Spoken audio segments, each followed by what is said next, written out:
In the 8 months since we started building our very own custom aluminum catamaran, we've tackled some big challenges to get ourselves to this point. Weeks are just flying by. This is absolutely insane. But sometimes it's the smallest jobs that can prove to be the trickiest. That's no good. That's a complete failure. Our project of the day might seem rather unassuming. The task? Seal up our fuel tanks. Clean it out, stick a seal on it, bolt it shut, bang bang boom, Bob's your uncle. But the reality of it was far from it. And of all the projects on the boat so far, this is the one I've underestimated the most. This is my third go at sealing that. It's impossible. What I thought might take a day or two ended up stretching out for weeks, with trial upon error upon error upon error. I think we're gonna have to rethink this whole thing, Cass. Oh God. So this week, hop on the struggle bus with us and let's see where this wild ride takes us.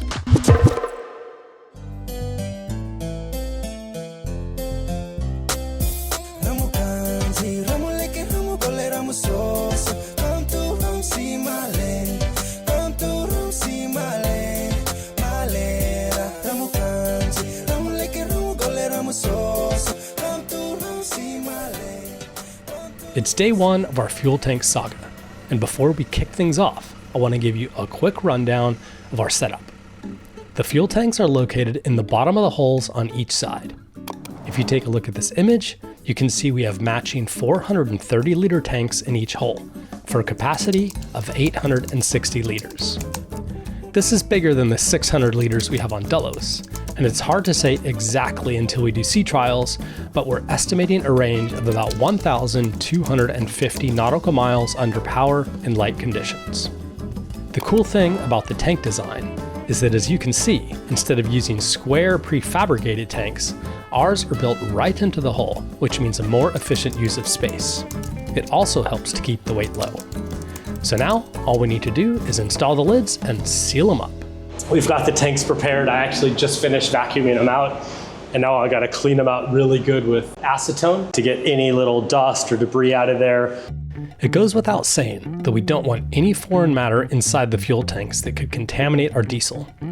This is a simple and straightforward task, if not a bit time-consuming and uncomfortable to contort ourselves into every last corner. But now that the inside is fully prepped, it's time to figure out how we're gonna close it all up. So here's the example of one tank lid. You see how it's match drilled to these bolts. They'll go on like that. What's the seal and stuff that you're gonna use? It's called TEDIT. It's a stickable, compressible seal. I've never used it before, but Dan used it at his old work and he spoke highly of it and said it would work really good for this application. It's chemical resistant, it's fuel resistant. The only problem with it is it's fairly expensive. It's a couple $100 per roll.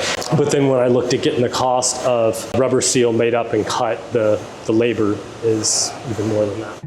So that's our basic plan. Simple, elegant, and fast. And then, once the tanks are all sealed up, then we'll put a fitting in here. We'll fill this tank up with compressed air, I think to about 3 PSI. Okay. And then we can go around with soapy bubble water and check all the bolts to make sure they've all been sealed. We did use a thread sealant on all of them, so I don't anticipate any problems, but you never know. And I'm very hopeful. I'm go ahead and cleaning everything right now, assuming that we're gonna seal those up and there's gonna be no leaks. Before we go on, I got a joke for you. What has 2 thumbs and is blissfully unaware of just how wrong he is in this moment? Yep, you guessed it, this guy. But no spoilers here. Let's continue and see just how this plan falls apart.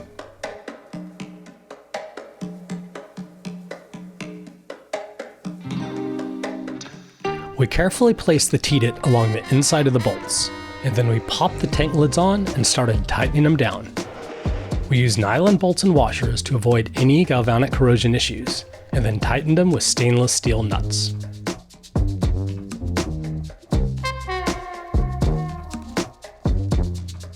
So what we have is air hose, little regulator with pressure gauge on it. I'm gonna start letting air into the tank now. Hey, you can really hear it go. We're just gonna take it up to 3 PSI. It's gonna take a while. While we're waiting for that tank to come up to pressure, I want to introduce you to the sponsor of today's video, Holofly. They are an electronic SIM card provider that can get you instantly connected in over 200 destinations worldwide. There are no ID checks, no paperwork, no waiting in line, and most importantly, no physical SIM card, which means that you can get connected instantly online with their handy app. All right, so here is how it works. Just scan the QR code, I'll pop right there, or click the link in the description below. Once you install the app, you can choose a plan for your destination. There's over 200 of them, so Holofly has you covered no matter where you go. Follow the instructions to install the eSIM in your phone and you're online immediately. It's so quick that I usually do it while I'm waiting in baggage claim. Most phones and even my old iPhone 13 support eSIMs today, but please check to make sure yours does as well. Holofly supports unlimited data in most destinations, and it even has region plans, which is pretty cool. And if you're a serious jet setter, there's also a global plan. There's no roaming fees, no hidden costs, and because it's an eSIM, you can keep your original SIM on your phone working side by side, which is really handy for getting banking and verification messages. It is super easy to get connected anywhere you are with no hidden fees, no roaming fees, and no fuss. All you have to do is scan the QR code. I will pop it right here or click the link in the description below. If you do, Holofly will give you a cool 5% off by automatically applying our code of Sailing y Delos. And that is it. Okay, I only wish it was that easy to get these fuel tanks sealed. Back to it. This is the part where I'd like to say, the next morning we returned to the shop to find there were no leaks whatsoever. But alas, that was not the case. Instead, let's flash forward a few days and see where we're at. Okay, so last thing we showed was us. It's been a few days and a lot of swearing. There's been a little bit that's been going on with these tanks. It's been a little bit more challenging than I expected, and I kind of wanted to give a little bit of a backstory on what's happened here. So I didn't film it because it was early in the morning and things were a little crazy and we had a bunch of leaks. And so I've sort of rethought our solution a little bit, but I wanted to go back originally and talk about why we ended up with this, because the original design for the tank lids was not like this. So the original design for the tank lids has a flange that comes straight up and then a lip that comes over like this. And so the holes for the tank would actually be in the top of the flange, not in the top of the tank, which is a great design for sealing the bolts, except for the fact that if you go with that method, it puts the lid up high, like this, right? The floor is right here, which means that you have no room for the fill or the vent or the return or the fuel sensor or the feed line, because this needs to sit right in here. We have 100 millimeters of clearance. This is like 80, and then you have another 30, so you would never be able to get this in or out without removing the whole floor. So we decided to change the design, and maybe a little hastily didn't think that it would be such an issue to seal the bolts into the tank. So when we put air in them, we were getting tiny little leaks. The other issue is these tank lids are pretty huge. And so if I ever want to get into here and access this, and that's the size of our tank lid, then you can imagine how big the access needs to be above it, which is right in the middle of our cabin. And if you have 1, 2, 3, 4, 5 of these in the whole, like almost the whole floor is just access hatches, right? And so I wanted to change that at the same time. And so we came up with another method where I'm gonna create rubber gaskets. So I went and bought some fuel resistant rubber in a 1.2 meter wide sheet. So I'm gonna cut a full gasket instead of depending on these small strips. So decided to change that. We ended up making a new lid with a smaller, more manageable access hatch.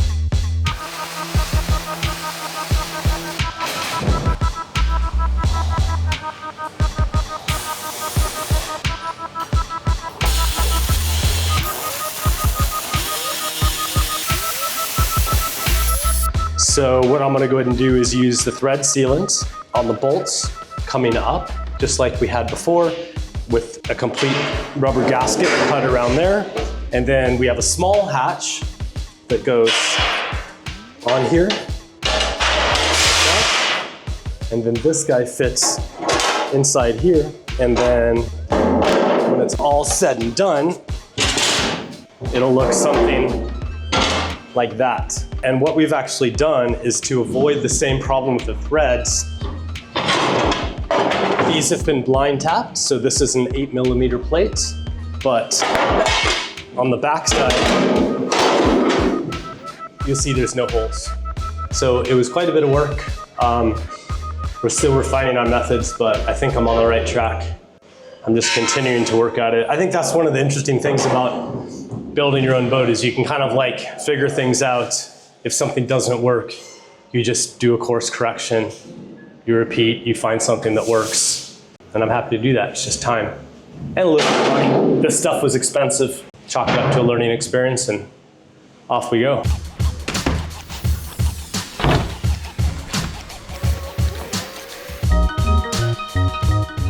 I found this 3.2 mil thick neoprene thanks to a recommendation from the staff at a rubber store nearby. I used the tank lids as a template to cut it to size and then glued it on to hold it in place. While this was drying, I also needed to address another issue with our first plan, which is that the nylon bolts weren't quite strong enough, and I think some of the flexing from tightening them down contributed to the leaks. So I swapped them out for stainless steel bolts using Loctite 567 thread sealant that claims to prevent galvanic corrosion that would otherwise occur between the stainless and aluminum if we didn't use the sealant. But before we could make our second leak test, it was time to enjoy a well-deserved weekend after a bit of a frustrating week in the shop. Good morning. It's a very beautiful, calm, still morning. It's super early, just after 5 in the morning, but the sun's already coming up. And I get to do something a little bit fun today. I'm going dirt bike riding with the boys from the yard. Kurt's gonna let me use his bike. And we're gonna take Nate, the apprentice, he's got a bike. We're gonna drive out to Kurt's place about an hour away. I'm really looking forward to it. The last time I rode a bike was with Brady when we went to visit him in Tahoe. But should be fun. I'm gonna take it easy.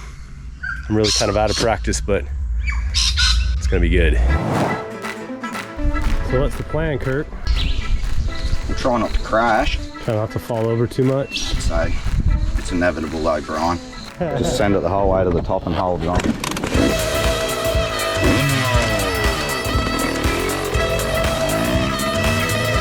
Got some power. Let's go for a ride.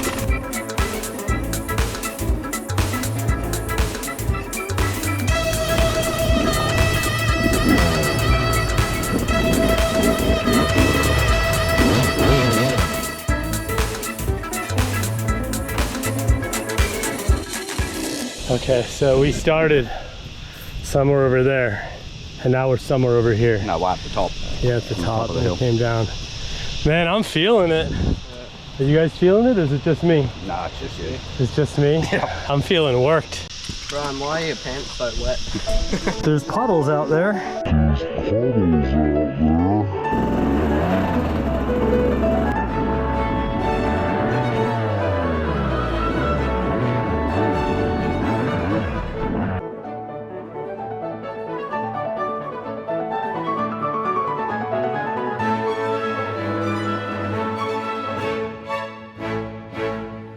Oh no, I went the wrong way.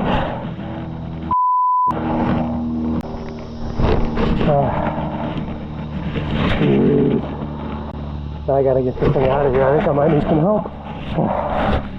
Yeah, don't walk in here. I went the wrong way, Kurt. And I went right over the handlebars. Oh, did ya? Yeah. We set into the task of getting my boggy, waterlogged dirt bike out of the thigh-deep mud, and it was actually way harder than it looked. You know how when your foot sinks into some deep mud and you try to pull it out, it creates kind of a suction that you then have to wrestle it out without falling over? Well, that's exactly what happened to both the bike and us. Luckily, some other dirt bikes happened to be passing by and gave us a hand. But once it was out on dry land, we still weren't out of the woods yet. Thanks for the help, everybody. Look at this. All right, so there's a little bit of water in there. A lot. That's not good. So we got the plug out. She's upside down, trying to get the water out. Oh, there's quite a bit coming out still. I can still see drops. Well, we better hope your boat doesn't take on this much water.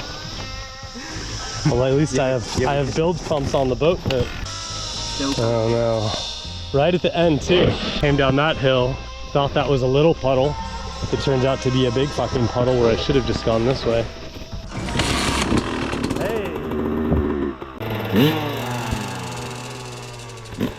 At least it starts. That's a good sign.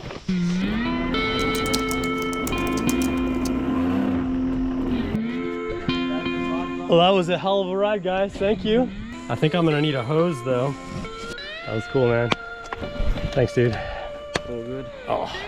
What's going on, Sierra? I'm making a volcano. Making a volcano?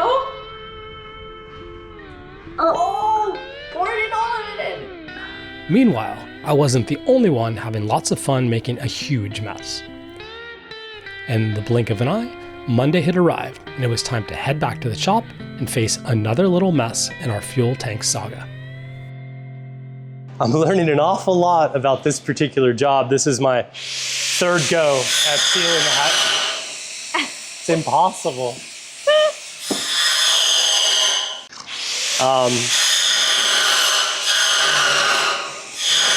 so loud. Okay, we found a spot that has somewhat a little This bit is less as of good as sound. the audio is gonna get. It's ridiculous in there. But anyway, what was I talking about?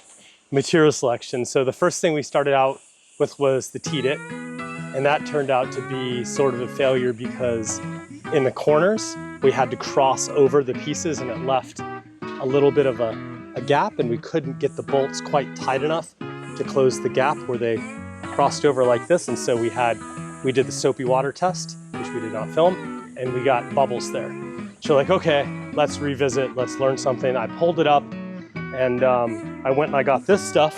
I went to the rubber store down the street and I said, hey, do you guys have any rubber that is resistant to petroleum products, diesel fuel? They said, sure thing, take this. This is neoprene. I said, is it good for potable water? They said, sure thing, it'll work for everything. And so I buy this section as a test. I go home, I do more research, and sure enough, it is definitely not the best type of rubber for the job. It's neither FDA, food safe, or it doesn't really last that long in direct contact with petroleum products like diesel fuel. And so toss that out. And so then I did a ton of research online. That was the last, sorry, wait. That was the last thing That was the last we thing filmed, I filmed. right? Like you putting that on. I was gluing those to the lids, and we're still refining our methods, but I think I'm on the right track. Then I was gonna cut the holes, and then I went home, took some time over the weekend, did a lot more research, and then I found out that what we really want is this type of rubber. This is nitrile rubber. It's incredibly resistant to petroleum products, diesel fuels, excellent resistance. It's more expensive, but they also offer a food quality version of this that's white.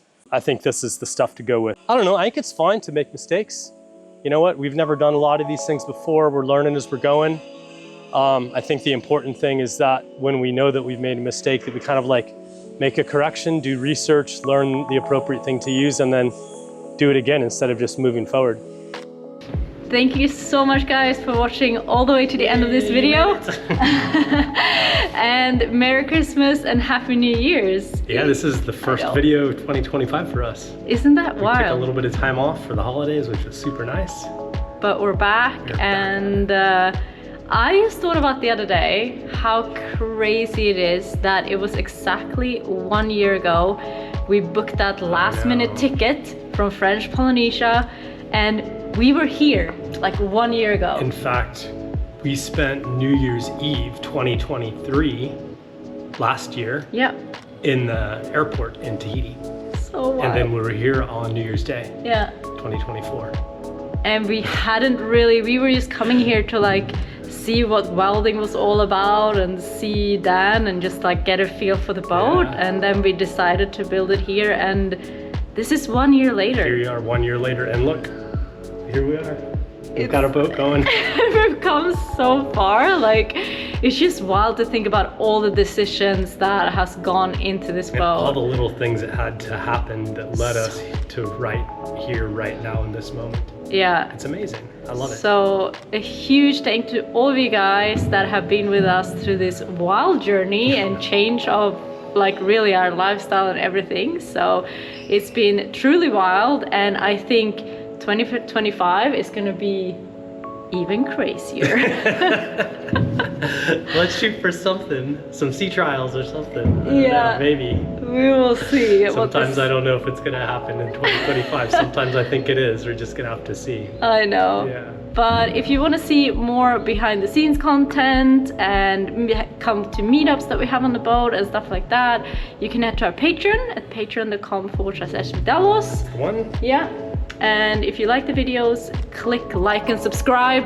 It helps us out. And Sure is. yeah, Also, Happy New don't Year's. forget, you get early videos You do. and no commercials, no ads.